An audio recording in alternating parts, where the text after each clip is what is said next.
A minha fala, eu vou partir de 3 observações iniciais, mais teóricas, 3 observações que levam em consideração como alguns pressupostos para a minha segunda parte. E a primeira dessas 3 observações diz respeito a uma análise sobre igualdade e diferença. A segunda, sobre democracia e respeito às minorias. E a terceira, sobre Estado laico e direitos fundamentais. Por isso, quando preparei a minha fala há algum tempo, e vi que o Zé Reinaldo começou a falar, ah, meu Deus. e um ah, meu Deus, num Estado laico, óbvio, né? E, para em seguida, partir para uma análise sobre alguns casos relacionados à livre orientação sexual, tanto na Corte Europeia de Direitos Humanos, quanto no Judiciário Brasileiro, para, no final, então, fazer algumas considerações críticas. Portanto, a minha fala vai se basear em 2 grandes pontos. Um primeiro, que é sobre esses pressupostos teóricos, o segundo, que diz respeito, então, a essa abordagem sobre alguns casos da Corte Europeia e do Brasil. E começo falando, então, do direito à igualdade e à diferença, como uma forma de análise da igualdade em si. E vocês devem lembrar, o Zé Reinaldo usou uma expressão muito interessante, né? Estou pregando para convertidos, não é? Eu vou fazer a mesma coisa, mas vocês sabem que o artigo 5º da Constituição vem lá no caput e fala que todos são iguais perante a lei, sem distinção de qualquer natureza, garantindo-se aos brasileiros e aos estrangeiros residentes no país a inviolabilidade do direito à igualdade. Não fala só isso, fala mais coisas do que isso, mas é curioso pensar que o artigo 5º da Constituição fala em igualdade 2 vezes. Fala também em vida, fala em liberdade, fala em propriedade, fala em segurança, mas é sobre a igualdade que o artigo 5º caput fala em 2 momentos. Ou seja, num único dispositivo, a gente tem 2 menções à igualdade. E alguém poderia dizer, bom, mas a sua fala é sobre Estado, liberdade sexual e proteção constitucional, mas vai começar a falar sobre igualdade?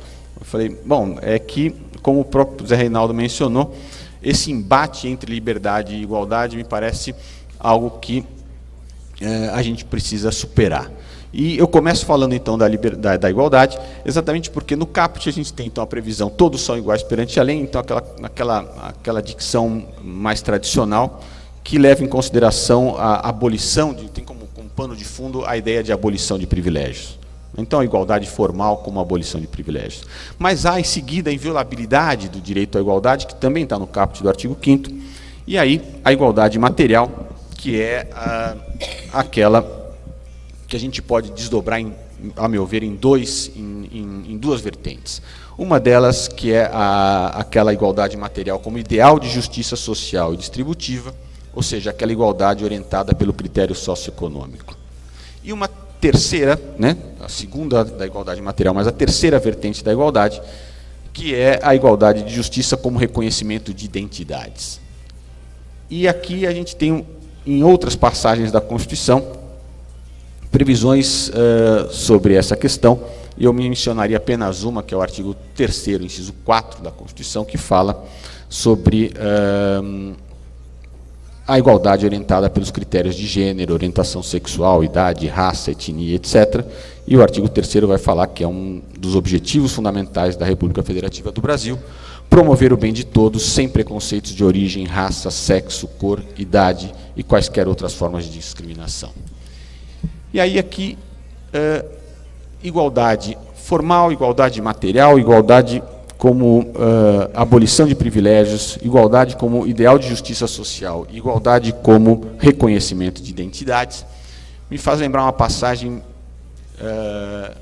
belíssima, né, do Boaventura de Souza Santos, em que ele menciona: temos o direito a ser iguais quando a nossa diferença nos inferioriza.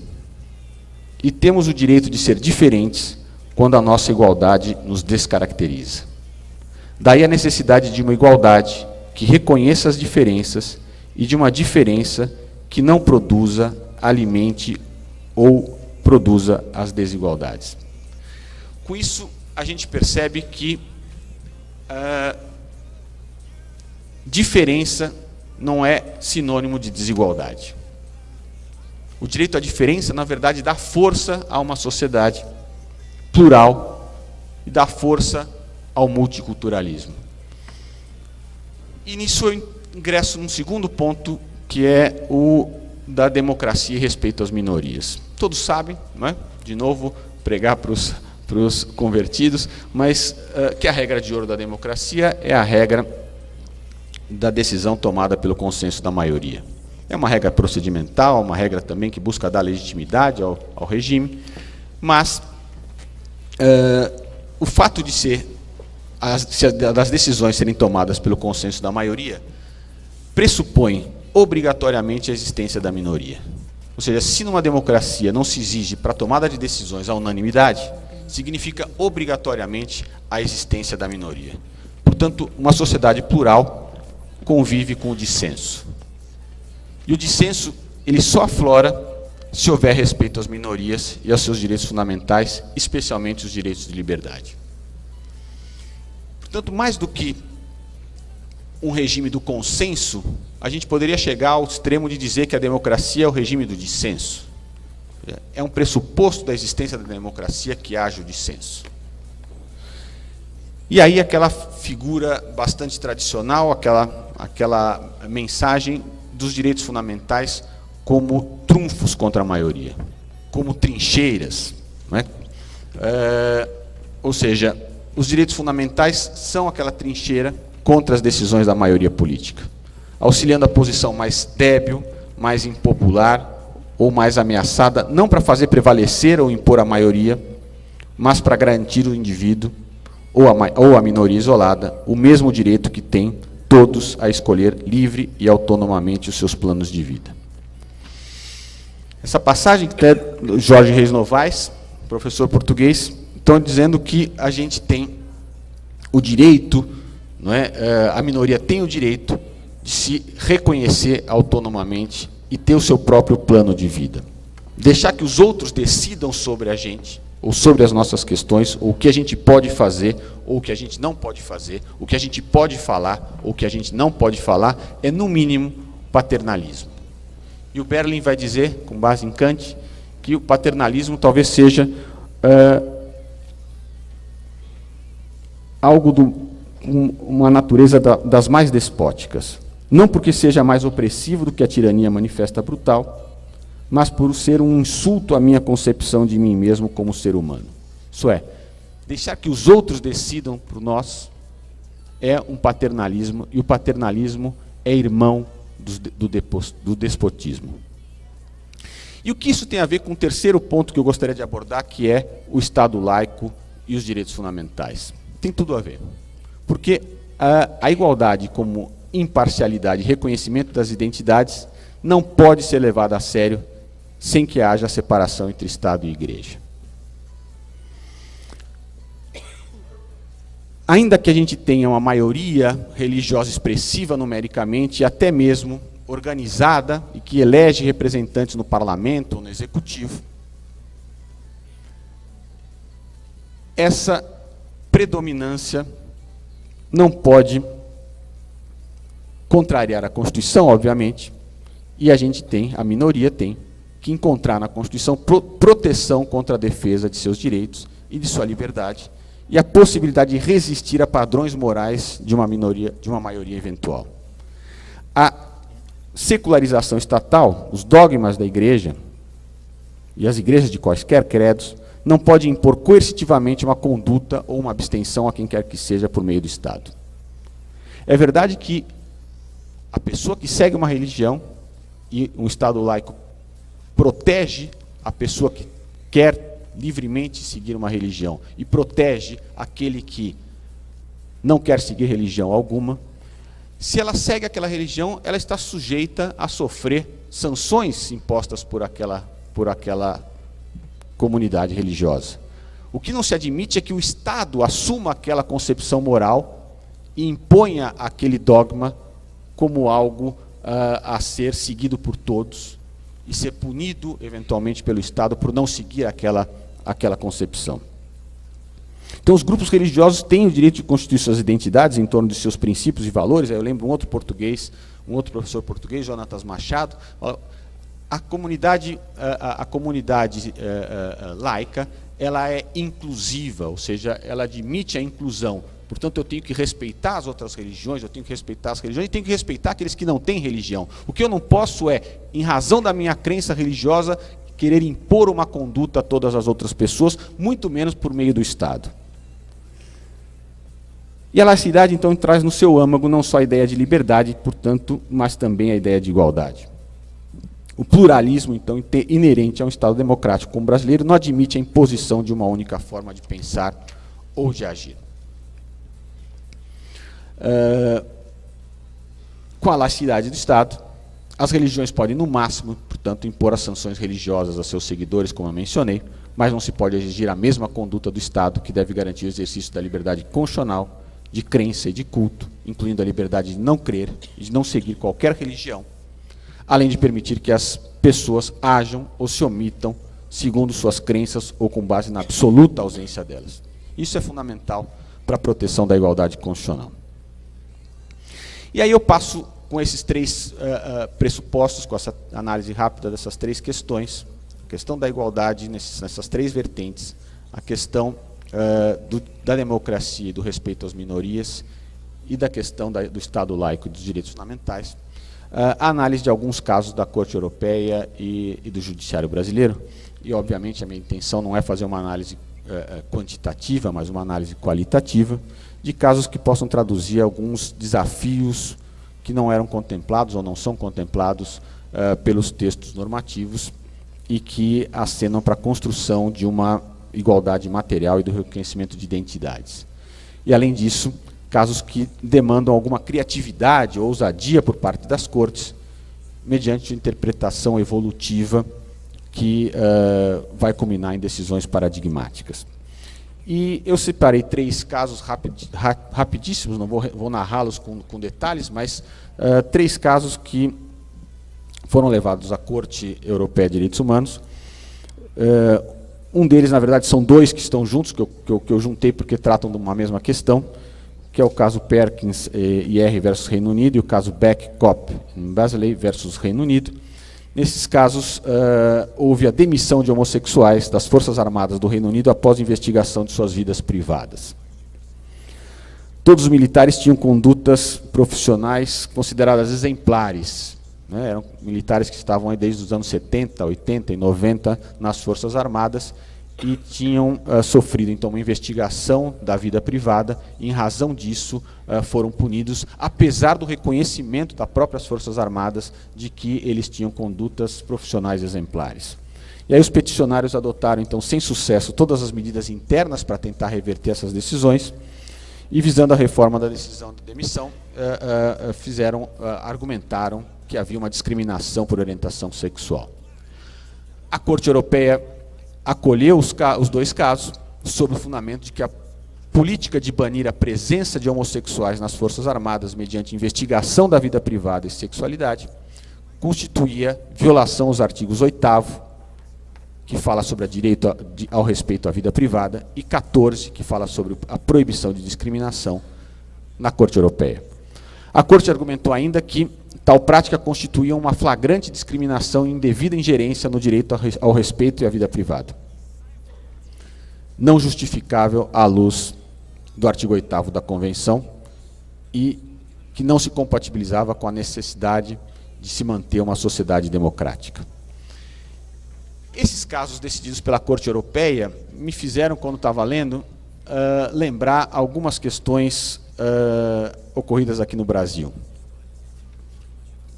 E uma delas, especialmente, eu posso lembrar, recentemente, acho que coisa de 5 ou 6 meses, saiu uma matéria no jornal falando da admissão de homossexuais nas Forças Armadas. Isso tem sido algo um pouco mais frequente na Marinha, o Exército ainda tem uma resistência bastante forte, a Aeronáutica sequer faz uma análise dessa questão. Mas eu me lembrei que, algo como 10 anos atrás, eu estava para escrever um artigo e e me deparei com uma questão que era o crime de pederastia. Não sei se vocês conhecem esse tipo de crime, mas esse é um crime que está previsto no Código Penal Militar. Código Penal Militar esse decretado em 1969, portanto, logo após o AI-5, e que fala na criminalização do ato sexual. E pederastia, quando li isso 10 anos atrás, eu falei, mas essa expressão é uma expressão tão antiga, né? Uma expressão, eu fiquei me lembrando do meu sogro, que hoje tem 90 anos, que às vezes a gente fazia, via as crianças fazendo bagunça na casa dele, e falava, nossa, que fusarca, né? Uma fusarca, nunca tinha ouvido falar, né?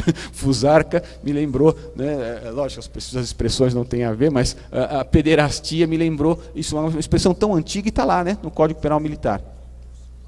E será que isso foi recepcionado pela Constituição de 88? Ou, melhor, será que isso sequer era admitido? Será que isso era constitucional à luz da Constituição de 69? Né? Me parece que não.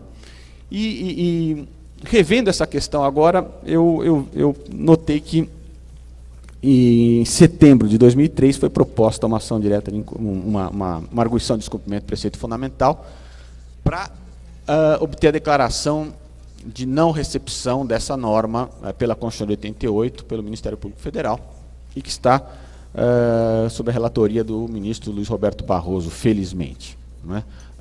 Então, tem para mim que isso deve cair rapidamente. Um outro caso é o caso Christine Goodwin versus Reino Unido, em que se argumentaram que havia uma discriminação por orientação sexual. A Corte Europeia acolheu os dois casos sob o fundamento de que a política de banir a presença de homossexuais nas Forças Armadas mediante investigação da vida privada e sexualidade constituía violação aos artigos 8º, que fala sobre o direito ao respeito à vida privada, e 14, que fala sobre a proibição de discriminação na Corte Europeia. A Corte argumentou ainda que tal prática constituía uma flagrante discriminação e indevida ingerência no direito ao respeito e à vida privada, não justificável à luz do artigo 8º da Convenção e que não se compatibilizava com a necessidade de se manter uma sociedade democrática. Esses casos decididos pela Corte Europeia me fizeram, quando estava lendo, lembrar algumas questões ocorridas aqui no Brasil. E uma delas, especialmente, eu posso lembrar, recentemente, acho que coisa de 5 ou 6 meses, saiu uma matéria no jornal falando da admissão de homossexuais nas Forças Armadas. Isso tem sido algo um pouco mais frequente na Marinha, o Exército ainda tem uma resistência bastante forte, a Aeronáutica sequer faz uma análise dessa questão. Mas eu me lembrei que, algo como 10 anos atrás, eu estava para escrever um artigo e me deparei com uma questão que era o crime de pederastia. Não sei se vocês conhecem esse tipo de crime, mas esse é um crime que está previsto no Código Penal Militar. Código Penal Militar esse decretado em 1969, portanto, logo após o AI-5, e que fala na criminalização do ato sexual. E pederastia, quando li isso 10 anos atrás, eu falei, mas essa expressão é uma expressão tão antiga, né? Uma expressão, eu fiquei me lembrando do meu sogro, que hoje tem 90 anos, que às vezes a gente fazia, via as crianças fazendo bagunça na casa dele, e falava, nossa, que fusarca, né? Uma fusarca, nunca tinha ouvido falar, né? Fusarca me lembrou, né? Lógico, as expressões não têm a ver, mas a pederastia me lembrou, isso é uma expressão tão antiga e está lá, né? No Código Penal Militar. E será que isso foi recepcionado pela Constituição de 88? Ou, melhor, será que isso sequer era admitido? Será que isso era constitucional à luz da Constituição de 69? Né? Me parece que não. E revendo essa questão agora, eu notei que E em setembro de 2003 foi proposta uma ação direta, uma arguição de descumprimento do preceito fundamental para obter a declaração de não recepção dessa norma pela Constituição de 88, pelo Ministério Público Federal, e que está sob a relatoria do ministro Luiz Roberto Barroso, felizmente. Né? Então, tem para mim que isso deve cair rapidamente. Um outro caso é o caso Christine Goodwin versus Reino Unido, em que se objetivava o reconhecimento legal de um transexual que realizou operação de mudança de sexo masculino para o feminino, bem como tratamento diferenciado, especialmente na esfera trabalhista, seguridade social, pensão e casamento lá no Reino Unido. A cirurgia tinha sido feita pelo Serviço Nacional de Saúde do Reino Unido, mas havia falta de reconhecimento legal da mudança de sexo, aludindo a existir documentos nos quais ainda constavam o nome como sendo masculino, o que causava dificuldades, constrangimentos e humilhações, como até a Adriana mencionou aqui, o caso da Márcia, não é? Ou seja, no Reino Unido também a gente tem algo como isso. E a Corte Europeia reconheceu que havia uma violação aos direitos humanos, e com fundamento no direito ao respeito à vida privada, a Corte sustentou que fatores biológicos não poderiam ser decisivos para negar o reconhecimento legal à mudança de sexo, nem tampouco privar a peticionária do direito ao casamento, apesar do artigo 12 da Convenção Europeia falar em casamento, fazer referência expressa entre casamento entre homem e mulher. A Corte concluiu, portanto, pela violação dos artigos 8º, 12 e 14, não é? Ou seja, direito ao respeito à vida privada e familiar, direito ao casamento e de fundar uma família e proibição da discriminação, em prol, então, do direito ao respeito à nova identidade sexual da peticionária. E o último caso, que trata de um caso objetivando o reconhecimento legal da mudança de sexo também de um transexual, bem como a concessão de aposentadoria, considerando a idade mínima aplicável a mulheres, como fundamento também no artigo 8º. E a peticionária, então, solicitava o direito à aposentadoria ao Estado quando alcançados 60 anos de idade, e ela teve o seu pedido indeferido, sob o argumento de que ela só poderia ser aposentada aos 65, idade que era indicada para o sexo masculino. A Corte Europeia também entendeu pela violação dos direitos humanos nesse caso, e deu ganho de causa a essa pessoa. É o caso Grant versus Reino Unido. Eu, quando coordenei o escritório experimental da OAB, durante 14 anos, a gente se deparou com alguns casos como esse, e eu achei que isso já tinha sido algo que estava passando por uma superação mais fácil da jurisprudência brasileira, mas a Adriana contando aqui do caso da Márcia, a gente percebe que é uma luta que continua ainda e temos que continuar firme nessa luta. Mas eu me lembrei também de outro caso paradigmático no Brasil, que foi o caso do TRF do Rio Grande do Sul, relatado pelo Roger Halp Hills, em que houve a inclusão na tabela do SUS de procedimentos médicos de transgenitalização. Ou seja, levar a questão da transgenitalização para o âmbito do judiciário, com uma decisão magnífica do desembargador Halp, nesse caso exigindo, portanto, que o SUS fizesse a cirurgia de transgenitalização.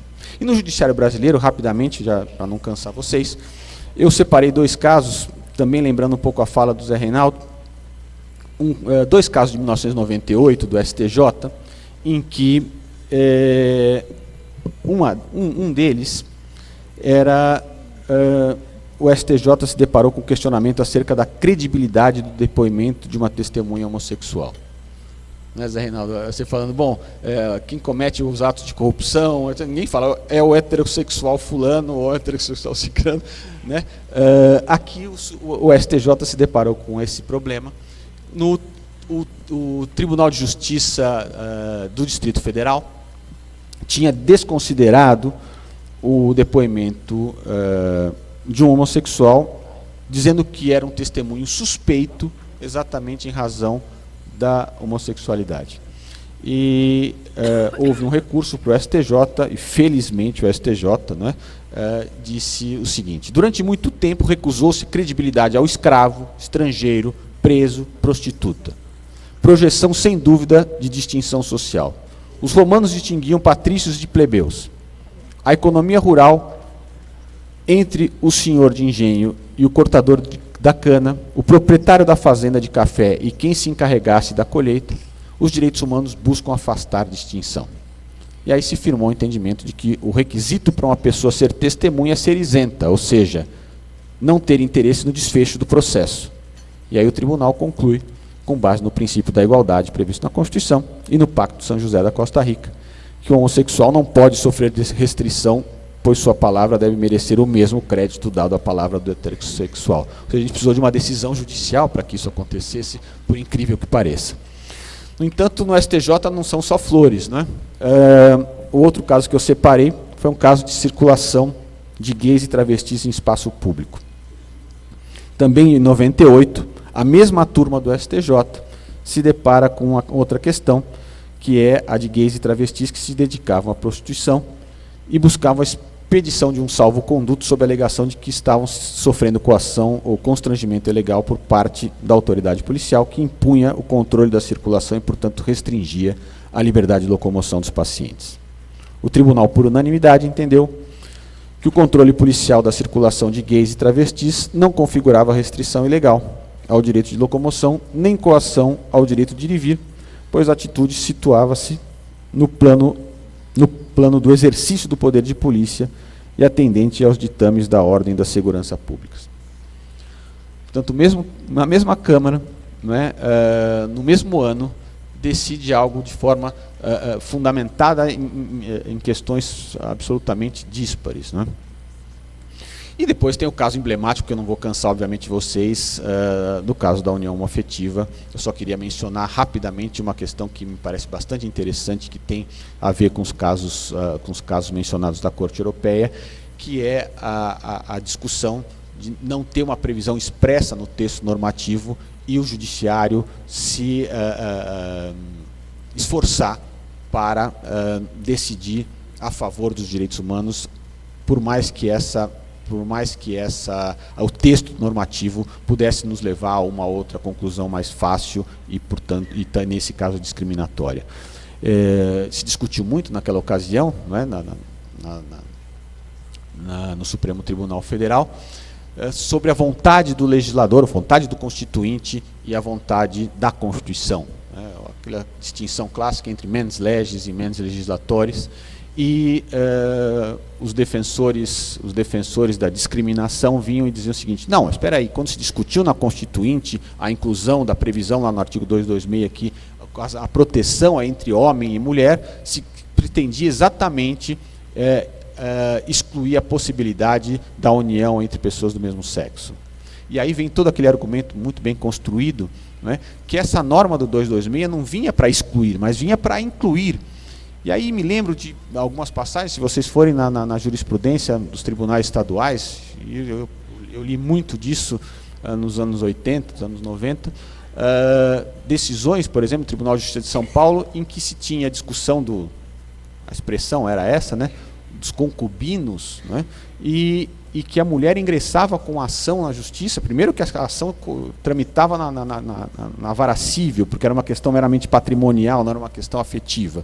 Segundo, que chegava-se ali, a discussão era levada ao judiciário e a mulher, via de regra, entrava com ação pedindo uma indenização por serviços prestados. Eu ficava pensando, lá tinha meus 20 e poucos anos, falava, que serviços prestados são esses, né? Que indignidade é essa, ter que levar ao judiciário uma questão como essa? Eu imagino, o advogado não tinha outra saída, onde eu vou procurar, onde eu vou sair? Bom, ela não tem direito a nada, eu vou fazer, então, né, eu não tinha, era a alternativa que existia, né? E a alternativa que existia tinha algum resultado prático, mas em si me parece que era uma alternativa indigna, né? Na essência era uma alternativa indigna. E aí vem o 226, lógico, fazendo um salto aí, mas aí vem o 226 da Constituição e fala da proteção do Estado, da união entre homem e mulher. Portanto, uma norma inclusiva, não uma norma que exclui. E, portanto, se ela é uma norma para incluir, e não é uma norma para excluir, ela não poderia ser utilizada para excluir a união de pessoas do mesmo sexo. Então, o argumento me parece bastante forte, nos dizer, olha, o fato de estar ali a proteção da união entre homem e mulher não significa que a Constituição exclua outras possibilidades de união. Com isso, eu encerro a minha fala, fazendo 2 ou 3 considerações, dizendo que, primeiro, há uma certa fluidez naquelas ideias que são didáticas, mas não são reducionistas, entre a prestação do Estado e a abstenção do Estado. Ou seja, geralmente se fala, né, na academia, fala, olha, quando a gente fala de direito à liberdade, a gente está falando de direitos de abstenção, quando a gente fala de direito à igualdade, a gente está falando de direitos de prestação, e a gente percebe que na prática não é bem assim. Não é? As coisas estão muito misturadas, as coisas estão todas juntas. Ao mesmo tempo em que você fala de igualdade, você fala de uma abstenção do Estado, mas você fala de uma prestação do Estado, assim como quando se fala de igualdade, você fala de uma abstenção do Estado, como, por exemplo, não discriminação, e ao mesmo tempo uma prestação do Estado, como tradicionalmente se menciona quando se fala em igualdade. Uma segunda questão é que o fato de a gente ter um legislativo e a questão da laicidade do Estado, como mencionado inicialmente, é uma questão, e o Zé Reinaldo disse muito bem sobre isso, né, algo essencial a uma democracia, mas o fato é que a gente tem realmente notado um aumento da chamada base evangélica ou religiosa no parlamento. Né? Na última legislatura dobrou o número dessa base parlamentar. O que faz com que naturalmente isso, não estou dizendo que esse é o único fator, mas faz com que naturalmente as questões relacionadas aos direitos fundamentais, e principalmente dos direitos das minorias, ou seja, direitos fundamentais como trincheira ou como trunfos contra a maioria, sejam levados obrigatoriamente para o judiciário. E aí gera todas as questões ligadas à judicialização da política. E aí eu encerro só lembrando, só fazendo uma menção rápida, quando a Adriana me chamou para falar, eu comecei a ler minhas coisas antigas, ou reler os que eu tinha escrito sobre diversidade, e lembrei de um artigo, reli um artigo que eu fiz, na verdade, para um site na internet, numa ocasião, não sei se vocês estão lembrados, mas faz 10 anos, foi em 2005, em que havia 2 meninas que estavam no campus da USP, da Zona Leste, e foram presas, foram levadas à delegacia porque se beijavam. E ficaram lá horas na delegacia e se negaram, ainda bem eram pessoas esclarecidas e com firmeza de propósito, se negaram a assinar qualquer documento, dizendo qual é o crime que vocês estão me imputando. E aí eu fiz um artigo que beijar é crime, chamava o artigo. Né? E aí começava a ser irônico, né, dizendo, olha, a gente não está... comecei a relatar o caso e dizendo, olha, isso não é o Paquistão, é o Brasil, isso não é Mogadíscio, isso aqui é São Paulo, isso aqui não é a Universidade de Teherã, isso aqui é a Universidade de São Paulo, isso aqui não é a Idade Média, isso aqui é século XXI. Né? E aí fiz algumas abordagens sobre isso e o artigo teve pelo menos naquele site, foi o que mais repercutiu, tinha vários comentários. Alguns, obviamente, apoiando, outros sendo agressivos, dizendo contra e tal. E aí foi a única vez que eu fiz como se fosse uma réplica, e eu fiz um novo artigo falando também sobre o mesmo assunto. E o título do artigo era Apologia ao Crime, né, em defesa do beijo. E aí sugeria alguns tipos penais e tal, né? Tocar com os lábios em alguém, fazendo leve sucção, pena de 1 a 3 horas na delegacia, né? E aí, se o criminoso é primário e o ósculo é de paz ou amizade, o juiz pode deixar de aplicar a pena. E se a pena é aumentada de 1/3 quando o agente beija em público pessoa do mesmo sexo, né? E aí dava beijos a todos e a todas e tal, né? Eu falava que meu beijo não era falso, era um beijo de amigo, um beijo de paz. E aí acabava citando Guimarães Rosa, dizendo, olha, só se pode viver perto de outro e conhecer outra pessoa sem perigo de ódio, se a gente tem amor. Quando o amor, qualquer amor, já é um pouquinho de saúde, um descanso na loucura. Obrigado.